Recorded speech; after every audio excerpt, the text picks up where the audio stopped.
बिस्मिल्लाहिर्रहमानिर्रहीम। हमारा last time 10th chapter चल रहा था। उसमें हम ये देख रहे थे कि एक से ज़्यादा पॉपुलेशन हो उनकी मीन्स का आपस में किस तरह टेस्ट किया जाता है, और इसके अलावा उनकी प्रोपोर्शंस को किस तरह टेस्ट किया जाता है, और स्टैंडर्ड डेविएशन रहता था वो आज देखेंगे। तो जो 8वां और 9वां चैप्टर था उसमें हम सिंगल पॉपुलेशन और सिंगल सैंपल को हम देखते रहे हैं।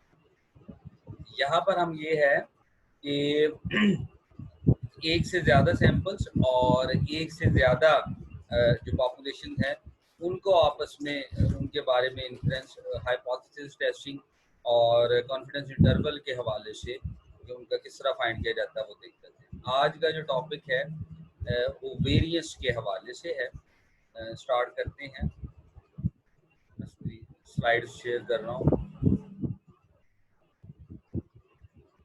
अच्छा जी, testing for the ratio of two population variances. अच्छा, हमारी इससे पहले डिस्कशन कई हवालों से कुछ चीज़ों पे हमारी बातें हो चुकी हैं। कंपैरिजन के हमारे कितने स्टाइल हैं, ठीक है। तो मैथ में जो कंपैरिजन है वो दो तीन से किया जाता है। डिफरेंसेस कैलकुलेट कर लिए जाते हैं और दूसरा रेशियो ले लिया जाता है। तो कंपैरिजन के मैथ में कितने तरीके हैं? पहला है डिफरेंस,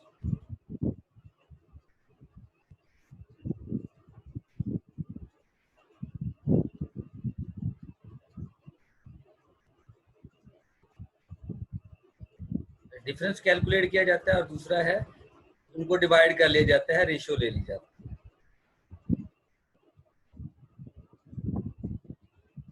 और कई दफा इन दोनों कंपैरिजन्स को इकट्ठा भी ले लिया जाता है। स्टैंडर्ड डेविएशन का आपने अगर फार्मूला देखा हो तो उसमें ये देखा जाता है, आपने गौर किया होगा, उसमें जो मीन वैल्यू है पॉपुलेशन की कह लें, सैंपल की कह लें, उससे जो है उसका जो डिफरेंस है वो लिया जाता है। तो डिफरेंस कैलकुलेट करके उसकी मदद से तो हम जो चीज़ें हैं वो यूज़ करते रहे, क्लास में जो चीज़ें हैं वो यूज़ करते रहे हैं। तो आज जो है उसको फर्दर जो है कंपैरिजन के लिए हम उसमें रेशो को भी इन्वॉल्व करेंगे। स्टैंडर्ड डेविएशन में होता ये है कि उसमें स्क्वायर रूट भी होता है। तो स्क्वायर रूट से रेशो जो है, तो उस हवाले से यहाँ पे जो है थोड़ा सा वेरिएशन है, वो स्क्वायर रूट से अवॉइड करने के लिए वेरिएंस यूज किया जाता है, यानी स्टैंडर्ड डेविएशन का स्क्वायर। तो उसमें फिर वो जो टर्म्स हैं, यानी वो जो रेडिकल के अंदर वाली जो टर्म्स हैं वो हमारे पास आ जाती हैं, और उसकी मदद से जो है हम इन चीज़ों को आज जो है हाइपोथेसिस टेस्ट करेंगे for the ratio of two population variances. तो पीछे थीम ये है, मैथमेटिक्स ये है, कंपैरिजंस के कंपेयर करने के, चीज़ों को चेक करने के दो तरीके होते हैं, डिफरेंस लिया जाता है या रेशो ली जाती है। तो स्टैंडर्ड डेविएशन की मदद से क्योंकि डिफरेंस भी ले लिया जाता है, और फिर उसको मज़ीद बेहतर करने के लिए उसकी अब रेशो ली जाएगी। तो सबसे पहले हाइपोथेसिस टेस्टिंग देखेंगे। इसके लिए पॉपुलेशन वेरिएंस के लिए हमारे पास ये देखिएगा नल हाइपोथेसिस है। मैंने कहा कि इक्वालिटी के दोनों पॉपुलेशंस के वेरिएंस बराबर हैं, और दोनों पॉपुलेशंस के वेरिएंस बराबर नहीं हैं, और स्क्वायर है, नेगेटिव वैल्यू हो ही नहीं सकती, इसलिए जब इसको जो है वो लेस देन का केस इधर है, ग्रेटर देन का केस इस जगह पे। ये नीचे डिटेल लिखी हुई है, सिग्मा 1 स्क्वायर और सिग्मा 2 स्क्वायर ये लिखा हुआ है। S1 स्क्वायर जो है हमारे पास जो है वो वेरिएंस है सैंपल 1 की, ठीक है, जो बड़े वाला सैंपल है, ठीक है। और N1 जो है सैंपल साइज ऑफ सैंपल 1 है। वेरिएंसेस ऑफ सैंपल 2 है और उसको स्मॉलर। तो यहाँ पे ये भी उसने रिस्ट्रिक्शन लगाई कि जो बड़े वाला सैंपल साइज है उसको S1 कंसिडर करना है और जो छोटे वाला है उसको S2 कंसिडर करना है। और डिग्री ऑफ फ्रीडम्स जो है वो दोनों के जो है वो एक एक सैंपल साइज में से एक एक वन किया हुआ, तो ये उसके डिग्री ऑफ फ्रीडम लिखे हुए हैं। N1 - 1 ये न्यूमरेटर का डिग्री ऑफ फ्रीडम है, क्योंकि जो बड़ा है उसको ऊपर रखा हुआ है और डिनोमिनेटर जो है। इस तरह हम अब रेशो निकालेंगे, इसको एफ टेस्ट बोलते हैं, एफ टेस्ट बोलते हैं। तो जी डिस्ट्रीब्यूशन है, टी डिस्ट्रीब्यूशन है, जी टेस्ट है, टी टेस्ट है, और आज हम देखते हैं एफ टेस्ट।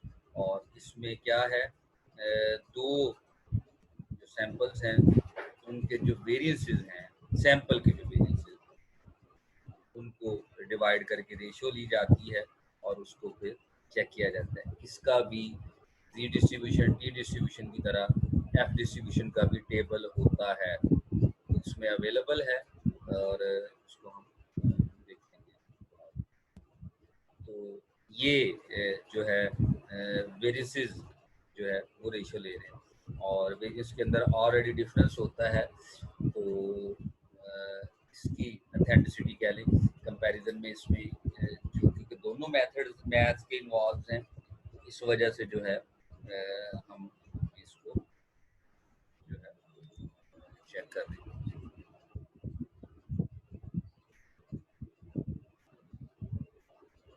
ये एफ डिस्ट्रीब्यूशन कह लें, एफ टेस्ट कह लें, तो उसमें ये लिखा हुआ है F critical value is found from the F table. F table है उसमें से उसकी क्रिटिकल वैल्यू, क्रिटिकल वैल्यू से वही मुराद है अल्फ़ा जो हम लेते हैं, जो अल्फ़ा कंसिडर करते हैं उसके लिहाज से हमने देखना है कि कॉन्फिडेंस लेवल क्या है। 5% यानी कॉन्फिडेंस लेवल 1 माइनस अल्फ़ा को बोलते हैं। तो बाकी जो बचेगा मतलब मार्जिन जिससे हमारे पास है, अल्फ़ा की वैल्यू को 0.5 कह लें, 5% कह लें, या 10% कह लें, या 1% कह लें, उसके लिहाज से जो है टेबल से हम क्रिटिकल वैल्यूज़ जो है वो कैलकुलेट करते हैं। और दूसरा, इस डिस्ट्रीब्यूशन के लिए 2 डिग्री ऑफ फ्रीडम चाहिए। There are 2 degree of freedom required, numerator का अलग और डिनोमिनेटर का अलग। The larger sample basis is always the numerator. जिस सैंपल का साइज बड़ा हो उसको हमेशा न्यूमरेटर में रखा जाएगा, यानी वो ऊपर आएगा बटे में, और जिसका सैंपल साइज कम है वो डिनोमिनेटर में आएगा। ये फार्मूला लिखा हुआ है एफ स्टैट, यानी क्रिटिकल वैल्यू जो है वो किस तरह कैलकुलेट की जाती है। बड़े वाले की जो वेरिएंस है उसको डिवाइड किया जाता है छोटे वाली वेरिएंस के साथ, और जो है डिग्री ऑफ फ्रीडम जो है वो दोनों के आगे लिखे हुए हैं। और एफ टेबल में उसको चेक करने का तरीक़ेकार क्या है, न्यूमरेटर की degree of freedom determine the column, जो ऊपर है, जो ऊपर लिखा हुआ है उसकी जो डिग्री ऑफ फ्रीडम है वो आपको कॉलम जो है के हवाले से बताती है कि उस कॉलम में आपने जाना है। यानी ये वाली जो डिग्री ऑफ फ्रीडम है, इसकी जो डिग्री ऑफ फ्रीडम है वो हमें क्या बता रहे हैं, कॉलम बता रहे हैं। और जो डिनोमिनेटर में है उसका डिग्री ऑफ फ्रीडम ये है, और वो हमें रो बताएगा, रो के हवाले से बताएगा। तो एफ टेबल में कॉलम कहाँ से पता चलेगा, जो न्यूमरेटर में जो सैंपल है उसके डिग्री ऑफ फ्रीडम से हमें कॉलम का पता चलेगा कि किस कॉलम में देखना है। तो कॉलम और रो जहाँ पे इंटरचेंज कर रहे होंगे, ठीक है, जहाँ पे रो और कॉलम आगे इंटरचेंज करेंगे वहाँ पे जो है वो वैल्यू जो है वो लाए करें।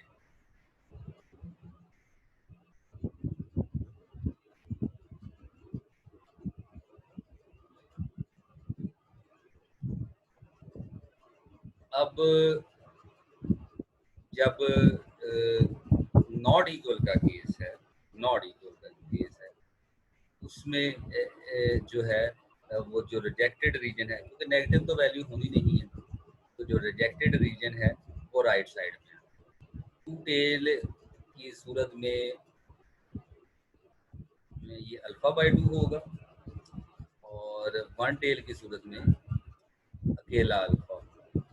तो ये एक्सेप्टेंस रीजन होगा और ये रिजेक्शन, ठीक है, और ये रिजेक्शन रीजन, ठीक है। यहाँ पे एक्सेप्टेंस रीजन में रिजेक्ट नहीं कर सकते एच नॉड को, और जो येलो शेडेड एरिया है उसमें वो रिजेक्ट कर सकते हैं। और रिजेक्ट कब करना है, एच नॉड यानी एफ स्टैट्स की जो वैल्यू है एफ अल्फा बाई 2 की, यानी क्रिटिकल वैल्यू से बढ़ जाए, क्योंकि राइट साइड में आना है, उसी सूरत में ये रिजेक्ट होगा, इधर भी उसी सूरत में और इधर भी।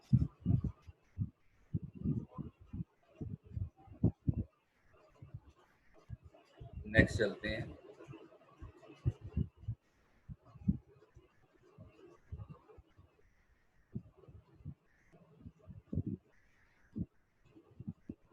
वही पुरानी एग्जाम्पल जो हमने लास्ट टाइम की थी, उसी को यूज़ कर रहे हैं। दो फर्म्स हैं, NYSE है, NASDAQ है, ठीक है। और अगर जो लोग CNN देखते हैं तो, या कोई और इंग्लिश न्यूज़ चैनल जो देखते हैं, तो उसमें जब वो बिजनेस की न्यूज़ देते हैं उसमें इन दो कंपनियों का जिक्र, बड़ी पॉपुलर है, बड़ी मशहूर है ये पास। अच्छा जी, you are a financial analyst for a brokerage firm, ठीक है। You want to compare divided yield between stocks listed on this, you collect the following, ठीक है। अब को एनालिसिस करना है, दो कंपनियां हैं और उनका ये डाटा दिया गया हुआ है। आपने ये ब्रोकर का, जो ब्रोकर्स होते हैं उनके पास डिफरेंट कंपनीज होती हैं, तो ये इसके पास 21 का सैंपल साइज है और इधर से हमने लिया 25। इधर की जो मीन है वो ये है और इधर की जो मीन है वो ये है, और स्टैंडर्ड डेविएशन इसकी जो है 1.30 है और इसकी जो स्टैंडर्ड डेविएशन है वो 1.16 है। तो is there a difference in the variances between this and this at alpha level this. तो एफ टेस्ट हमने करना है, ठीक है। S1 square over S2 square simple ratio calculate करनी है, और क्रिटिकल वैल्यू से कंपेयर करने के बाद हमने बता देना है एच नॉट क्या हमारे पास के बराबर है या नहीं बराबर है। एच नॉट है बराबर है और एच वन है, यानी अल्टरनेटिव हाइपोथेसिस हमारे पास है कि बराबर नहीं है। तो यही पूछा है, इज देयर अ डिफरेंस, यानी उनमें डिफरेंस है पाया जाता है, यानी ये चेक करना है कि इनके वेरिएंसेस बराबर है या नहीं बराबर।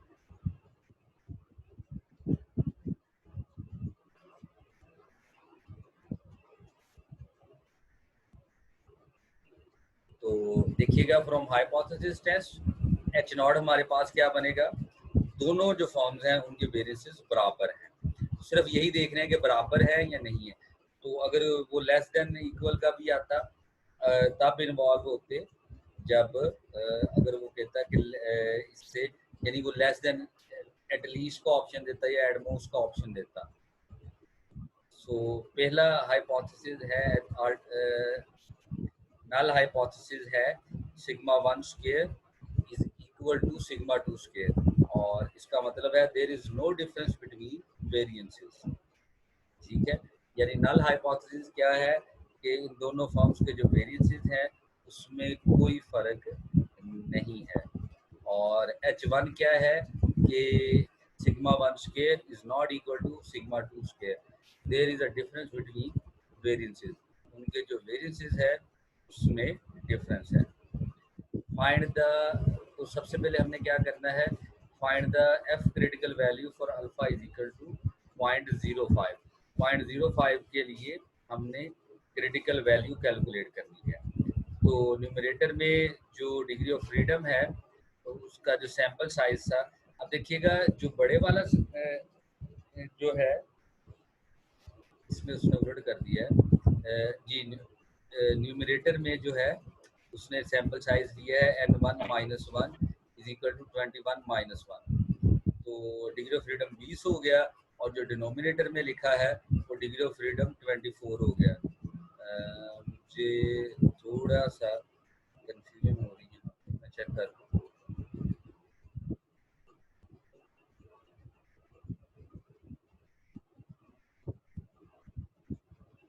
Numerator degree of freedom determine the column, और एक मिनट लिखा हुआ था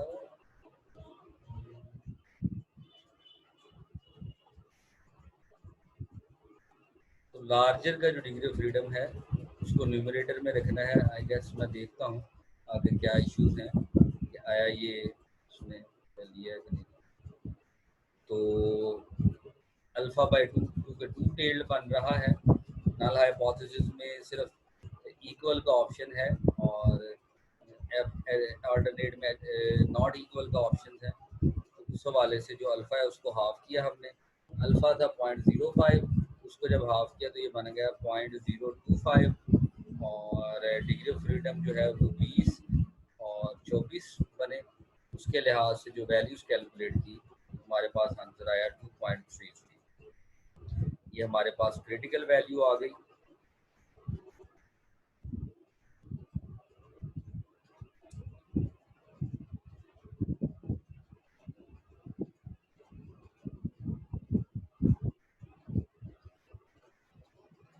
उसने छोटी वैल्यू को ऊपर लिया है, आई डोंट नो। ओह अच्छा, स्टैंडर्ड डेवी उसने ये जो डिसीजन लिया है उसने स्टैंडर्ड डेविएशन के हवाले से लिया है, ये याद रखिएगा। ठीक है, तो स्टैंडर्ड डेविएशन क्योंकि इसकी ज्यादा थी इस वजह से उसने इसको ऊपर रखा है, और इसकी स्टैंडर्ड डेविएशन कम थी इसलिए इसको उसने डिनोमिनेटर में रखा है। तो ये मिक्स ना कीजिएगा, ठीक है। जिसकी स्टैंडर्ड डेविएशन ज्यादा है वो ऊपर आएगा और जिसकी कम है वो नीचे आएगा।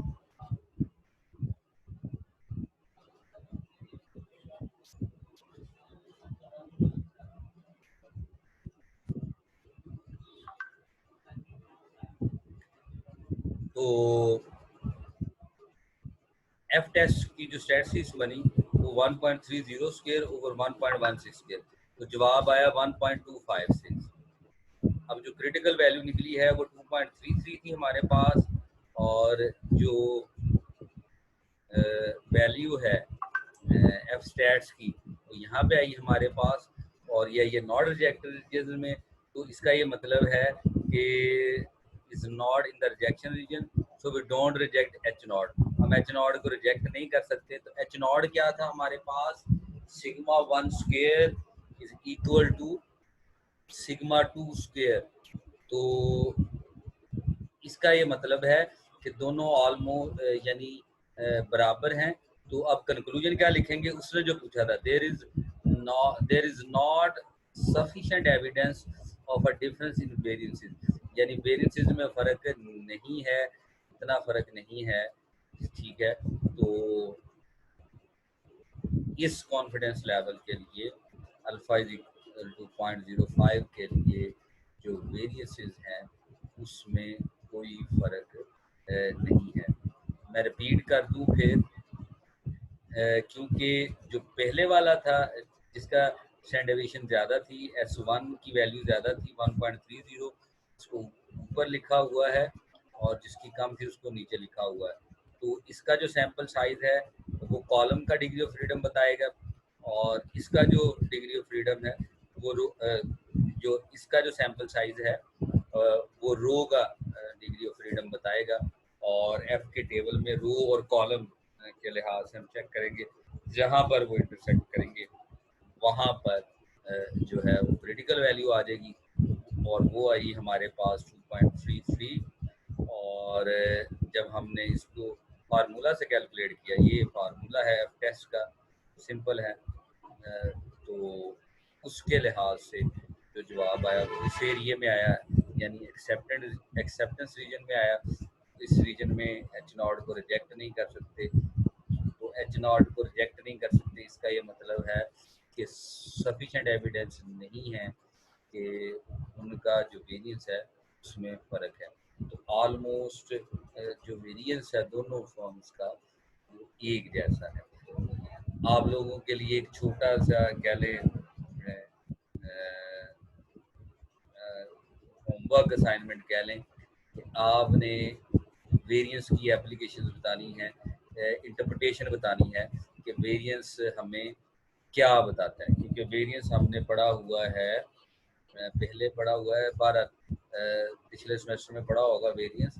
तो किसी भी बुक से देख के आपने बताना है कि दो डाटा का जब वेरिएंस निकाला जाता है तो उसकी फिजिकल इंटरप्रिटेशन क्या है, यानी उसका मतलब क्या होता है, उसके एडवांटेजेस क्या है, उसको इन वर्ड्स अगर लिखे जिस तरह ये कंक्लूजन लिखा हुआ है, उसका वेरिएंस का क्या है, और दो फॉर्म्स के वेरिएंस बराबर ना हो तो उसका क्या मतलब है, इसको सर्च करना है, चेक करना है। किसी ने कोई बात पूछनी हो तो पूछ लें।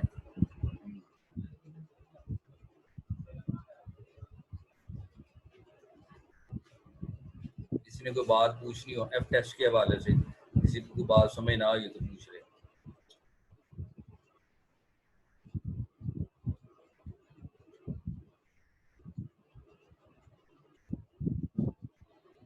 सबको समझ आ गई?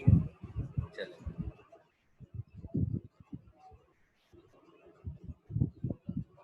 नेहा पूछना चाह रही कुछ। जी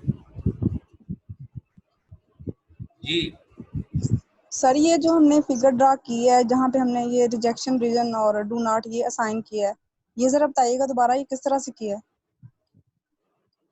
देखिएगा, जो था पिछली स्लाइड पे मैं आता हूँ, एफ अल्फा बाय 2 था। अब हमारे पास दो जो सैंपल थे, एक का जो स्टैंडर्ड डेविएशन था वो 1.30 था, ठीक है। तो स्टैंडर्ड डेविएशन ज्यादा होने की वजह से वो न्यूमरेटर में आएगा, और न्यूमरेटर में यानी ऊपर आएगा, बटे में ऊपर आएगा। तो ऊपर आने की वजह से जो डिग्री ऑफ फ्रीडम है इसका, वो बन गया, इसका सैंपल साइज था 21, तो उसका डिग्री ऑफ फ्रीडम बना 20। तो ये जो 20 डिग्री ऑफ फ्रीडम है ये हमें कॉलम बताएगा, ठीक है, 20वां कॉलम एफ के टेबल में। और डिनोमिनेटर जो है वो दूसरा सैंपल था और उसका सैंपल साइज है 25, तो डिग्री ऑफ फ्रीडम बना 24। ये हमें रो का नंबर बताएगा। तो टेबल में अल्फा की वैल्यू 0.025 के लिए 20वां कॉलम और 24th रो में जो आंसर आया है वो आया है 2.33। ये क्रिटिकल वैल्यू होगी। इससे वैल्यू बढ़ गई तो वो रिजेक्शन रीजन में चले जाएगी, और इससे लेस हो गई तो वो एक्सेप्टेंस रीजन में आ जाएगी। सो ये हमारे पास क्रिटिकल वैल्यू आ गई। अब हम जो हमारे पास डाटा है, हमारे जो सैंपल्स हैं, उसकी मदद से एफ स्टैट की वैल्यू कैलकुलेट करेंगे। तो एफ स्टैट की जब वैल्यू कैलकुलेट की, उसका ये फार्मूला है हमारे पास कि S1 square divided by S2 square. तो ये एफ स्टैट का फार्मूला है, जिसका स्टैंडर्ड डेविएशन ज्यादा है वो ऊपर आएगा, और उसका स्क्वायर यानी वेरिएंस, सैंपल का वेरिएंस डिवाइड बाय दूसरे सैंपल का वेरिएंस। तो बड़े वाले का जो स्टैंडर्ड डेविएशन था तो उसका हमारे पास वैल्यू थी 1.30 था, उसका स्क्वायर लेके नीचे वाले के स्टैंडर्ड डेविएशन का स्क्वायर लेके उससे डिवाइड किया तो जवाब आया 1.26। तो ये जो वैल्यू है ये क्रिटिकल वैल्यू से कम है। तो 2.33 से कम है तो इसका मतलब है ये इस जगह पे आएगी। तो जब इस रीजन में आएगी तो इस रीजन में एच नॉट को रिजेक्ट नहीं कर सकते, एक्सेप्ट करेंगे। और एच नॉट क्या हमारे पास एच नॉट हमने लिखा था sigma 1 square is equal to sigma 2 square. तो ये यानी एच नॉट क्या था, इक्वल वाला केस है ना, कि दोनों के वेरिएंसेस में कोई डिफरेंस नहीं है, यानी दोनों बराबर हैं। डिफरेंस ना होने का मतलब ये है कि दोनों बराबर हैं। तो एच नॉट को रिजेक्ट नहीं कर सकते, इसका मतलब है तकरीबन बराबर हैं ये, ठीक है। तो कंक्लूजन ये निकला कि there is no sufficient evidence, हमारे पास कोई ऐसी मजबूत दलील नहीं है, कोई टेस्ट के जो स्टैट्स हैं वो हमें सपोर्ट नहीं कर रहे कि जो इनके वेरिएंसेस है उनमें डिफरेंस है, यानी उनके वेरिएंसेस बराबर नहीं है। ये नल हाइपोथेसिस की बात हो रही है कि उनके वेरिएंसेस बराबर नहीं है। बराबर है वाला केस एच नॉट में आना है, और नॉट इक्वल का जो केस है वो अल्टरनेट में आना है। तो कंक्लूजन में उसने सवाल ये किया था कि आपने ये चेक करना है कि इनके जो वेरिएंसेस हैं वो आपस में बराबर हैं या नहीं है, आया उनमें फ़र्क है या नहीं है। तो हमने ये कंक्लूजन निकाला, जो हमें डाटा दिया गया था, जो सैंपल्स का डाटा दिया गया था, उसकी मदद से हमने ये निकाला कि कोई ऐसा सबूत नहीं मिला, सफिशिएंट एविडेंस नहीं मिले कि हमें उनके वेरिएंसेस में फ़र्क नज़र आए। तो जो ट्रेंड एक के सैंपल में है, तकरीबन ऑलमोस्ट वही ट्रेंड दूसरे के सैंपल। और मैंने साथ में होमवर्क दिया इसी हवाले से कि जो वेरिएंसेस है उसकी फिजिकल इंटरप्रिटेशन क्या है, ये आप लोगों ने सर्च करके बताना है कि वेरिएंसेस क्या बताता है। और जब जो वेरिएंसेस बताता है, तो जब दो फर्म्स के वेरिएंसेस को कंपेयर किया जाता है, उसकी रेशियो ली जाती है, उसका क्या मतलब होता है, ये आपने सर्च करना है। Okay sir. कोई और सवाल?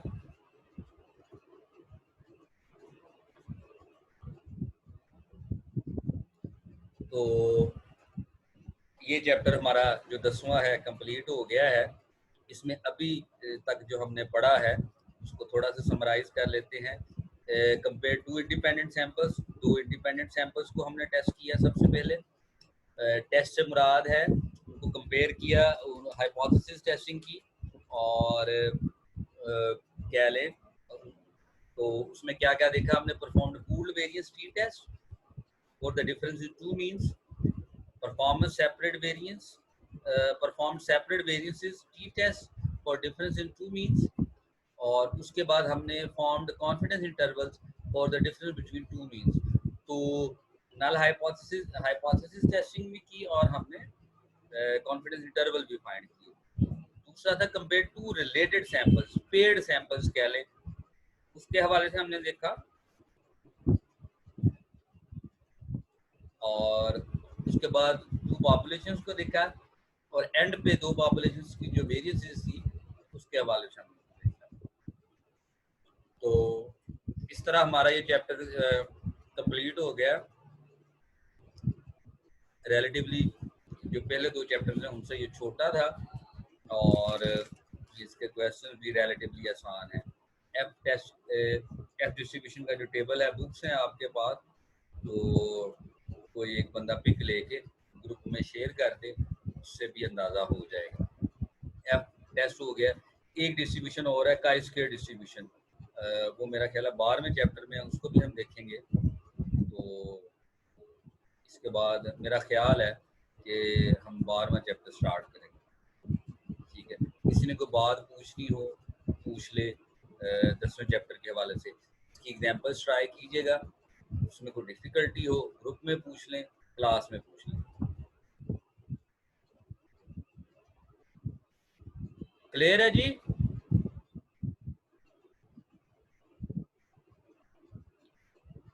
क्लियर है? आज भी क्लास में 25 लोग हैं, और लड़के कम हैं, लड़कियां ज़्यादा हैं।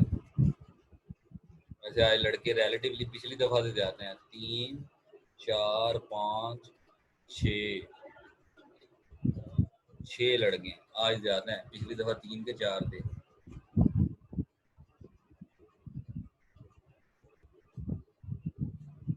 जी समझ आ गई है? कोई बात पूछनी है?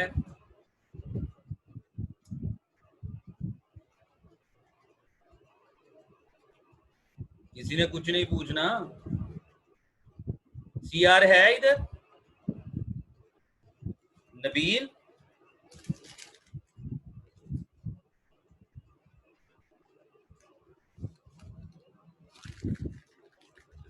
नबील मैसेज कर रहे हो, माइक नहीं खोल रहे।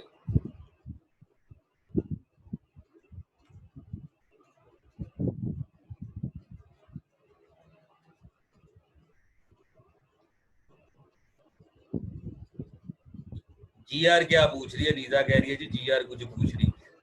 खोल ले माइक जी, किसी ने कुछ पूछना है जी। स्टार्ट आज ही करना है, अगली नेक्स्ट क्लास में इंशाल्लाह।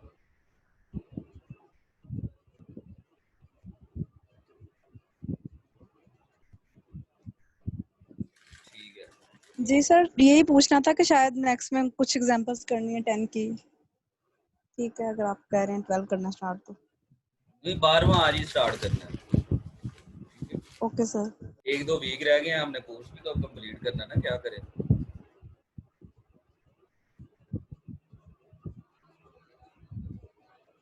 रिवाइज आपने करना है, मैंने नहीं करना। वजीफा पूछ रही है रिवाइज। पूरा हफ्ता 5 दिन आपके पास फारिग होते हैं, 5 दिन बैठ के आप ना लूडो खेला करें, पढ़ा करें।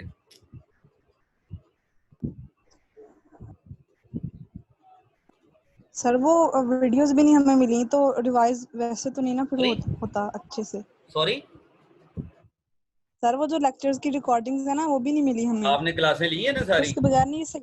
आपने क्लासेस ली है ना सारी? जी सर, ठीक जी हो गया। सारी ली हैं। टेंशन है अभी?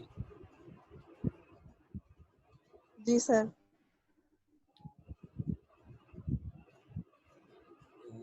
लेक्चर्स की टेंशन उनको है ना जिन्होंने क्लासें नहीं ली हैं, जिनको आवाज़ सही नहीं आती, नेट का इश्यूज है। हो जाएगा इंशाल्लाह, आजकल में हो जाएगा। पता नहीं क्यों सुस्ती हो रही है, पर आजकल में हो जाएगा।